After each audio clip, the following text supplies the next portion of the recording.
நாம் தேவனுக்கு பிறந்திருக்கிறபடினால் சந்தோஷமான குடும்பமாய் நம்முடைய குடும்ப வாழ்வு இருக்கும் என்பதில் எந்த ஒரு சந்தேகமுமே கிடையாது. பிசாசு பல விதத்துல குடும்ப வாழ்க்கையை சீரழிக்க உள்ள வந்தாலும் கூட நாம் தேவனுடைய குடும்பத்தோட கனெக்ட் பண்ணப்பட்டிருக்கிறபடினால் நம்முடைய குடும்பத்தை எவனும் கட் பண்ண முடியாது. தேவன் இணைத்ததை மனுஷன் பிரிக்க முடியாது. நான் சொல்றேன், பிரிக்க நினைக்கிற சத்துருக்கள் சபிக்கப்பட்டு போவார்கள். பிரிவினையை கொண்டு வருகிற பொல்லாத ஆவிகள் இயேசுவின் நாமத்தினாலே சபிக்கப்பட்டு போய்விடும். பிரிக்க நினைக்கிற பொல்லாத மனுஷிக எண்ணங்கள் இயேசுவின் நாமத்தினாலே செயலிழந்து போய்விடும். பைபிள் சொல்லுது, சந்தோஷமான பிள்ளை தாட்சியாக்கி வீட்டிலே குடியிருக்க பண்ணுகிறார்.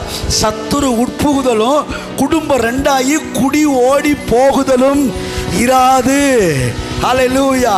கர்த்தர் நம்முடைய குடும்பத்தை அற்புதமாய் கட்டி எழுப்புகிறவராய் இருக்கிறார்.